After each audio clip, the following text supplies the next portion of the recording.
heartquake is the moment in time your life is never going to be the same. Sometimes it's fast and it's so quick, but oftentimes it's a slow burn. Today I'm sitting down with my friend Natalie as she talks about her mom's diagnosis with Alzheimer's.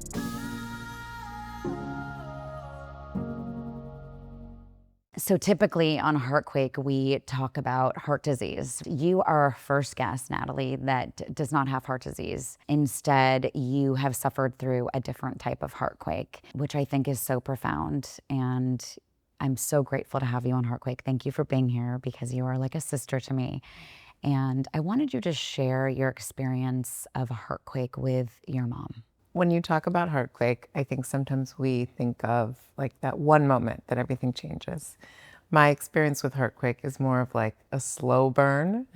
Like it is an everyday kind of a heart shaking, really have to lean into what is going on in the process. And I think anyone dealing with grief or the illness of a loved one, it might be that similar kind of experience. So my mom was diagnosed with Alzheimer's several years ago.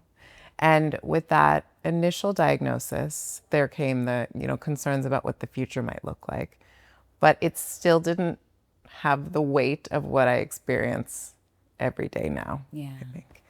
Every day, I lose a little bit more of her, I think. And then sometimes we look up and it's been a month or two and realizing that maybe the last time she called was the last time she's ever going to call. Or the last time we went to lunch was the last time we were ever just going to go to lunch.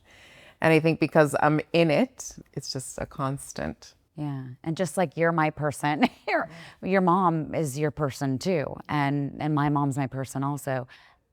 In someone watching this that's been dealing with a parent going through Alzheimer's or a partner going through Alzheimer's, what advice do you have for them how to navigate through that slow burn?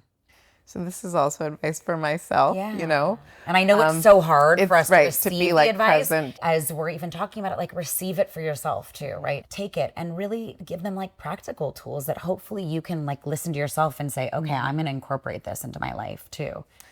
I had a friend tell me that what she wishes she knew then was to be present in every moment, knowing that while the person is still here, like she's still here. I still get a smile. Sometimes I get an acknowledgement. Reminding myself to be as present as possible in the moment. That must be challenging because being present in a moment, but you're present sitting with someone who is almost half there, right? Right. So I think taking the time to just sit with the reality of that grief is the other piece. Because it is such a long process for some people, right? For us, it is a long process. I don't know how long we'll be in it. Is to take the time to, when the tears or the grief, comes up, to be with it. I think it's easier to push it away because she is still here. Right. But like the other day I was driving and there's a lot going on in my own life, having nothing to do with this even. And my first thought, of course, was to call my mom. Yeah. And so just being able to sit with that in that moment, that I couldn't call her. And I did. And I let the tears fall. And I didn't just jump to call somebody else. But as your friend, I know I can always call you. I'm always here. And I think this is like a different type of episode today because we are such close friends. Yeah. And I want people to like note that but like you said, sit in it and be there. Okay. But I think both things are important. Like, yes, sit in it. Right. When we can, I think we have to give ourselves grace. I have to give myself grace, but being present with the heartquake, because I think so often we push it away, which is so much of what you're talking about. And then that trauma it physically manifests, right? So into heart disease, like broken heart syndrome is real. It's so real. It's real. So, but I do want to go back to that like I am a friend that always wants to be there to help. And part of our patterning is that we really, and this is why I think we're so close, we have a hard time receiving from other people because hey, that's all very layered. So have you allowed yourself to receive through this process, or is it like, and really be open and vulnerable about what you're experiencing and going through? It's a practice. I would say I do have a friend who lost her mom to Alzheimer's in the last year, that sometimes there's an opening there because she'll just point me back to what is still possible in this moment. Like, yes, she doesn't feel like the person that you ever knew before. And that's the strange thing, is like sort of a stranger in some ways. Yeah. But like my body has this knowing, of course, that she's my mom, you know, like we're connected on another level. So that reminder, I try and lean into those things, but yeah, practice, like I said, it's like. And being a mom to yourself. Of course. So how do you manage caring for your two kids and also caring for your mom and your father too? Because he's had his own medical, but yeah. So, manage all that. I mean, it's messy. I think that's the truth, you know, is like I'm doing the best I can, that people have different needs at different times. And I try to rise to the occasion with all of the people who need support and love. And it is also, I think, important to try and weave my children into what my parents are going through, which is hard, right? But I think that the learning for them can be so profound and beautiful if there's an opening for it. It can be scary, right, to see your elders or anyone you love going through something really brutal, right? And so I think for my children, it's uncomfortable, but it feels important. Has anything worked to help you through the slow burn in parenting your kids and having them witness the Alzheimer's? I think just reminding them that like we are all human, and this is the cycle of our physical bodies, of our mental and spiritual bodies, that things shift, like we take different form. And while I think that was kind of an abstract idea before, and it's something we've always talked about because that's what I believe, it's very real for them right now. So I just try and acknowledge their discomfort. You know, they're uncomfortable sometimes in her presence, or worried, or they might see me cry and that makes them uncomfortable about this, or worried that it's going to happen to me down the line, or, you know, there's so many layers to it. But I think just with anything, it's like opening up the conversation. But I think discomfort is huge. Yeah. It's huge because nowadays, I mean, even parenting my kids, it's like people, so many children, like they can't deal with discomfort.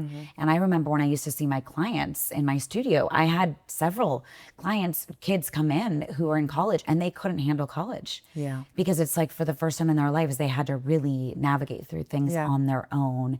And to sit in that discomfort can be difficult and painful and messy. And especially with you going through a slow burn of the messy, how do you keep things together?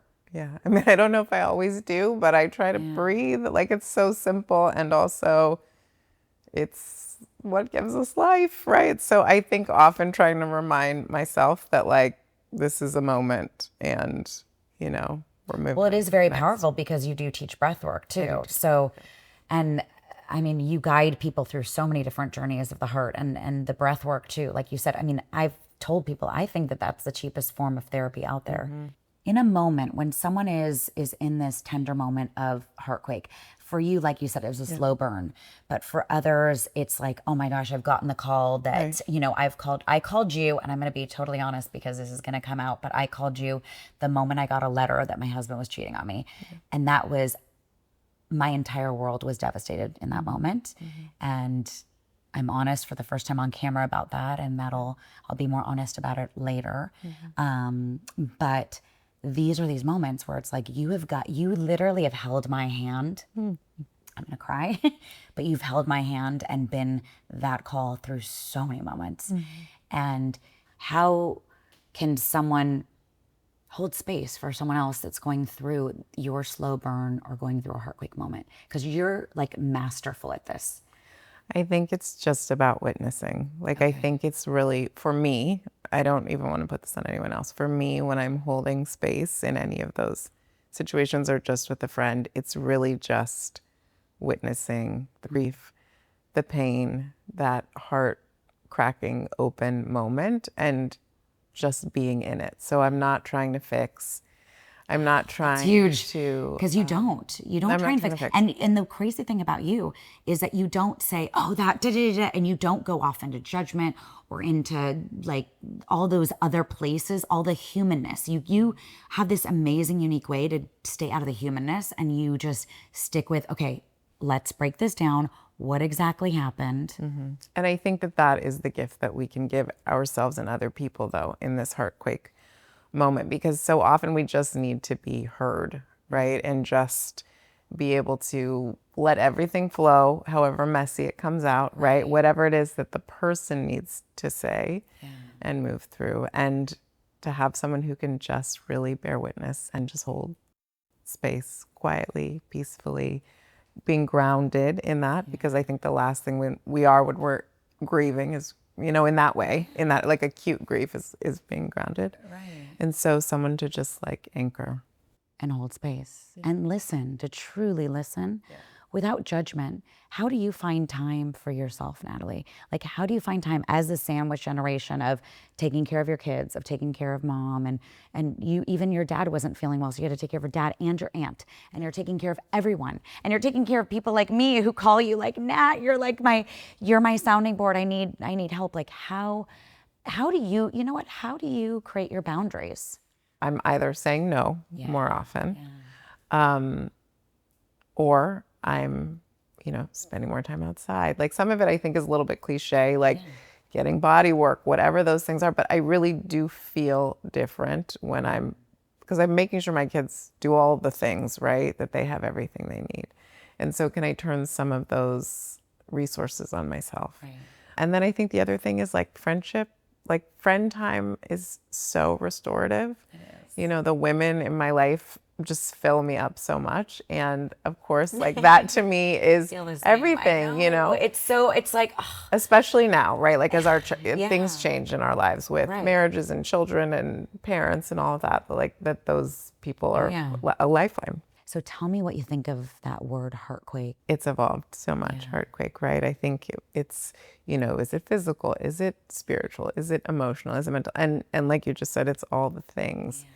And so I think you also, having lived your life since you first came up with this concept of heartquake, your life has changed so much. But which is, I think that's all the wisdom you get to pour back into what you're creating and putting out into the world now. To me, it is all like heartquake is something that we can all relate to, right? Every single one of us, whether it's the big, insane phone call that comes in, which sadly I think we all get at one point or another, and whatever they look like. Both had to deal with those. Yes, and anybody listening or watching, right? Exactly. It's like the moments come, you know, and I'm sharing one here with you today, right? But there are so many for, you know, children and all kinds of things. And so to me, it just I think the main thing is that everybody's touched by heartquake, and that we can all benefit from looking at the intersection between our hearts, physically, mentally, spiritually, emotionally. When you incorporate the heartquake method, which is what I'm writing about and which is what the book is going to be about, into your life, I think it's magic. Yeah, I'm with you. And we receive, and we receive one another. I think that just allowing is like the one thing maybe I haven't mentioned, that things are going to happen. Life is going to come at us, and we can allow and lean in and learn from and grow, or we can resist. And while I think some amount of resistance is so normal, right? And it's just feels like protective. It feels like what I need to do to keep myself safe. The opposite. So leaning in really allows for just an integration and healing in a way that pushing the stuff away doesn't. But yeah, just learning to live with it. I don't know if we ever learn to live with it, honestly, but it is what it is, right? Like that sounds, so I feel like that simplifies it, but you can't change it. You can't change it. So just like you could be as angry as you want to with someone, but at the end of the day, what is that anger doing? It's just affecting you and harming you and your space, your energy. It doesn't always come easily, but I do try to remind myself when I'm around my mom, really try and be in the gratitude for the time that I do have with her. Oh, I love that. Even in knowing there's this diagnosis and knowing she's here and I can hold her hand and she can smile at me and sometimes she can say my name or, you know, whatever that might be, is like really trying to remind myself, which that is the practice, is like, okay, in this moment you have her right here. You can hold her hand, like actively, you know, because it doesn't come easily. For you to say that is having gratitude even through the grief and the pain and the messiness. I think we talk about gratitude a lot, right? Like it's a word that is all over the place. There's gratitude journals, gratitude practices, all of these things. but like the real life experience of it. You know, maybe it's not perfect. Maybe we're not writing in a journal every night. Some people might. Great. But I think you also, like, can we allow ourselves the grace to just be in the gratitude when we can remember?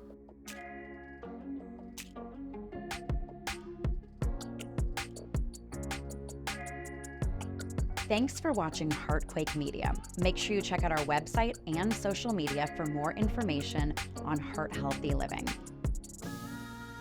Wellness begins with your heart.